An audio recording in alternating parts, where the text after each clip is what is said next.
अयोध्या में सनातनी हिंदुओं के श्रद्धा का केंद्र को एक विस्तारित रूप देने वाले उत्तर प्रदेश के यशस्वी मुख्यमंत्री परम श्रद्धेय योगी आदित्यनाथ जी को मैं क्या आमंत्रित करूंगा। जनता जनार्दन द्वारा हाथ ऊपर उठा करके स्वागत है भाई, स्वागत है, स्वागत है भाई, स्वागत है।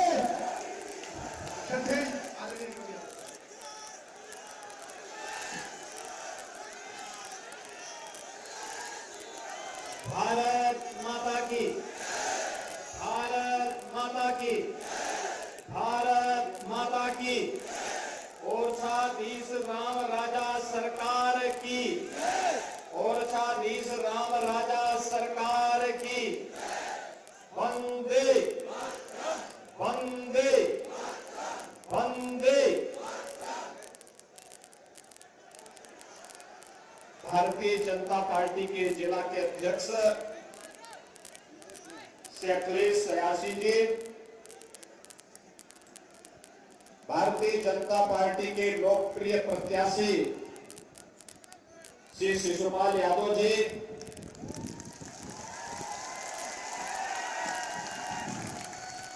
उत्तर प्रदेश में हमारे वरिष्ठ कार्यकर्ता और यहां पर अपने कार्यक्रमों के साथ बीजेपी के सहयोग के लिए उपस्थित श्री हरिगोविंद कुशवाहा जी,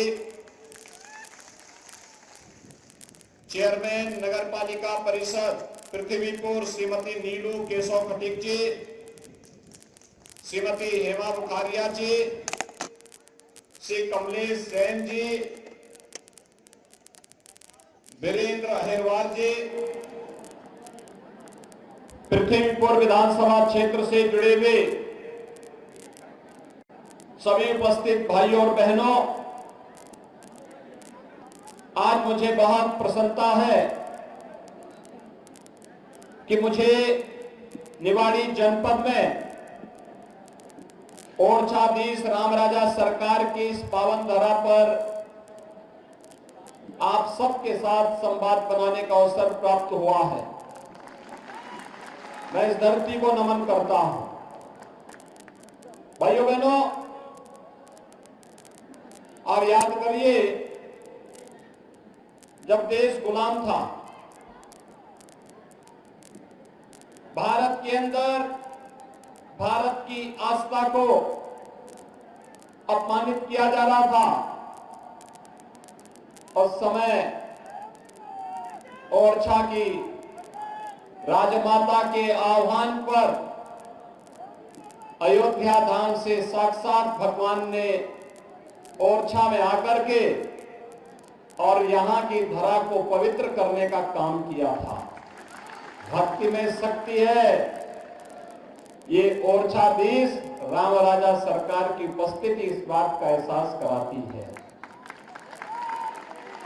और भाइयों बहनों, अब तो हम सबका सौभाग्य है कि अयोध्या में 500 वर्षों के बाद प्रधानमंत्री मोदी जी के कर कमलों से 22 जनवरी को रामलला अपने भव्य मंदिर में विराजमान होंगे।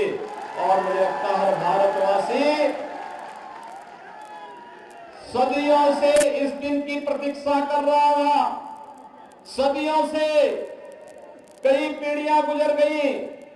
हमारी पीढ़ी सौभाग्यशाली है कि हम अपनी आंखों से भगवान राम के इस वैभव को स्वयं रामलला के मंदिर में विराजमान होते हुए देख पा रहे हैं। और इसके लिए मैं आप सबके लिए भी, आपका भी आह्वान करता हूं कि आप भी 22 के कार्यक्रम के बाद श्री शिशुपाल यादव जी और अन्य भाजपा कार्यकर्ताओं के साथ मिलकर के अयोध्या आने का कार्यक्रम जरूर बनाइएगा। भाइयों बहनों, आज हमारा देश बदल रहा है। प्रधानमंत्री मोदी जी के नेतृत्व में भारत ने दुनिया के अंदर अपनी एक अलग पहचान बनाई है। वैश्विक स्तर पर भारत का सम्मान बढ़ा है। भारत आज सुरक्षित देश हुआ है। अब कोई भारत के अंदर घुसपैठ नहीं कर सकता। भारत के अंदर निर्दोष नागरिकों की हत्या नहीं कर सकता। आज भारत के अंदर भी बड़े बड़े वर्ल्ड क्लास इंफ्रास्ट्रक्चर के कार्य हो रहे हैं। Highway, railway, metro, rapid rail, inland waterway, airport, जनता की सुविधा के लिए एम्स बन रहे हैं, आईएम बन रहे हैं, आईआईटी बन रही है, one district one medical college का निर्माण हो रहा है और शिक्षा के लिए सीएम राइस जैसी योजनाएं भी जमीनी धरातल पर उतरती हुई दिखाई दे रही है। गरीब कल्याण के लिए हर गरीब के घर में शौचालय हो, हर गरीब को सिर ढकने के लिए एक आवास की सुविधा हो, हर गरीब के लिए 5 लाख रुपए की स्वास्थ्य बीमा का कवर हो और कोरोना जैसी आपदा है तो फ्री में राशन की सुविधा भी हो।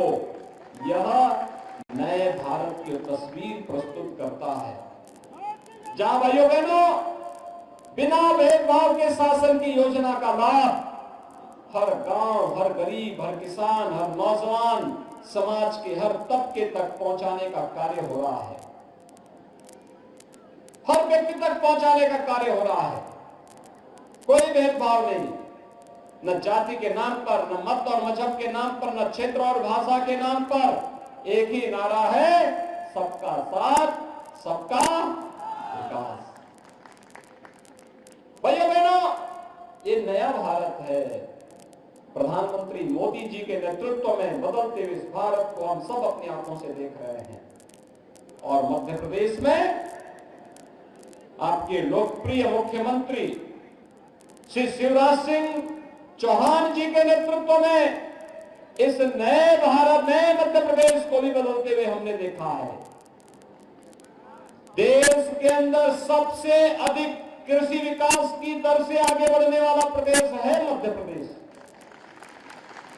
जिस मध्य प्रदेश में खेती बदहाल थी, सिंचाई की सुविधा नहीं थी, अव्यवस्था थी, अराजकता की स्थिति थी, उस मध्य प्रदेश में 20 वर्ष की भारतीय जनता पार्टी की सरकार ने श्री शिवराज सिंह चौहान जी के नेतृत्व में यहां की कायाकल्प करने का प्रयास किया है और आज मध्य प्रदेश बीमारू राज्य से उभर करके एक विकसित प्रदेश की ओर अग्रसर हुआ है। ये मोमेंटम बने रहना चाहिए। इसके लिए आज हम सब आपके बीच आए हैं। भाइयों बहनों, मैं आपसे पूछना चाहता हूं, आप जो डबल इंजन की भाजपा की सरकार पिछले 9-10 वर्षों में करके दिखाई है, हर घर में शौचालय हो, ये कांग्रेस भी तो कर सकती थी, ये कांग्रेस के समय में भी हो सकता था, लेकिन गरीब उनके एजेंडे में नहीं था। हर गरीब के पास सिर ढकने के लिए छत हो, ये कांग्रेस भी कर सकती थी, लेकिन भाजपा की डबल इंजन की सरकार ने यह करके दिखा दिया। हर गरीब को राशन की सुविधा मिले, ये कांग्रेस की सरकार भी कर सकती थी। लंबे समय तक उन्होंने प्रदेश और देश में शासन किया, लेकिन गरीब उनके एजेंडे में नहीं था, वे नहीं कर पाए। हर गरीब को स्वास्थ्य बीमा का कवर मिले, उनके एजेंडे में नहीं था। बीजेपी की डबल इंजन की सरकार ने करके दिखा दिया। भाइयों बहनों, इंफ्रास्ट्रक्चर के बड़े बड़े कार्यक्रम होने चाहिए, मेडिकल कॉलेज बननी चाहिए, सीएम राइज स्कूल बननी चाहिए, अमृत सरोवर बनने चाहिए, इंजीनियरिंग कॉलेज बनने चाहिए, मेडिकल और नर्सिंग कॉलेज बनने चाहिए। ये पहले भी हो सकता था, लेकिन उनके पास इसका विजन नहीं था, क्योंकि कांग्रेस तो स्वयं में समस्या का नाम है। भाइयों बहनों, अंतर फर्क साफ है।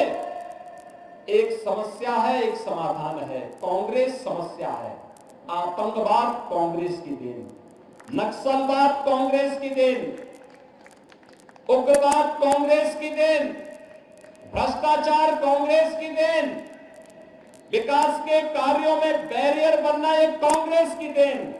तो कांग्रेस समस्या का नाम है, और बीजेपी समाधान का नाम है। समाधान, समाधान। भाइयों बहनों, कांग्रेस ने अयोध्या में राम मंदिर का निर्माण नहीं होने दिया। जैसे ही उत्तर प्रदेश में डबल इंजन की सरकार आई, समस्या का समाधान हुआ।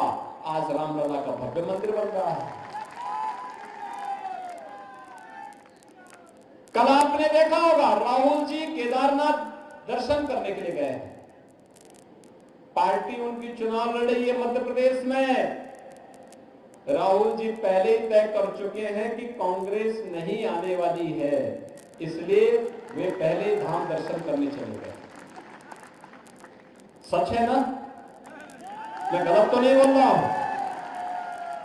आप मुझे बताइए, जो सज्जन पार्टी के पहले पूर्व अध्यक्ष रहे हो, चुनाव के ऐन वक्त पर वे धाम दर्शन करने के लिए जा रहे हैं, तो क्या चीजें दिखाती हैं? ये चीजें दिखाती हैं कि न उनकी पार्टी उनको गंभीरता से लेती है और न ही जनता ही उनको गंभीरता से लेती है।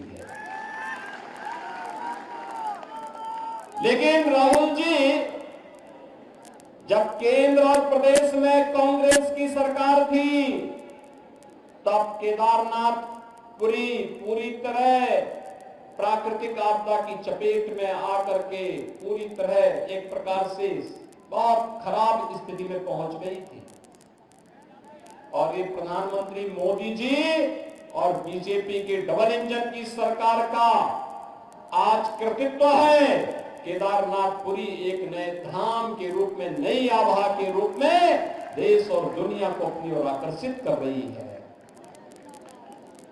उन्होंने उजाला था, मोदी जी ने संवार दिया। और भाइयों बहनों, ऐसे काशी विश्वनाथ धाम, काशी में कितने लोग गए? वाराणसी में दर्शन किया वहां काशी विश्वनाथ धाम का। नया काशी विश्वनाथ धाम जाइए, कितना भव्य और दिव्य बन गया। महाकाल के महालोक में दर्शन करिए, कितना भव्य बन गया है।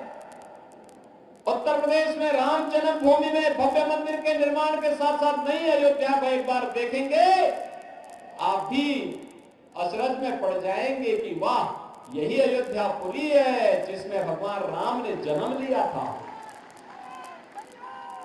भाइयों बहनों, ये है डबल इंजन सरकार के कार्य, जो बोलती नहीं है करके दिखाती है, बोलती कम है करती ज्यादा है। और इसलिए भाइयों बहनों, आज हम सब आए हैं। हमें समस्या नहीं चाहिए, हमें समाधान चाहिए। समाधान, समाधान, इस जनता जनार्दन की समस्या का समाधान।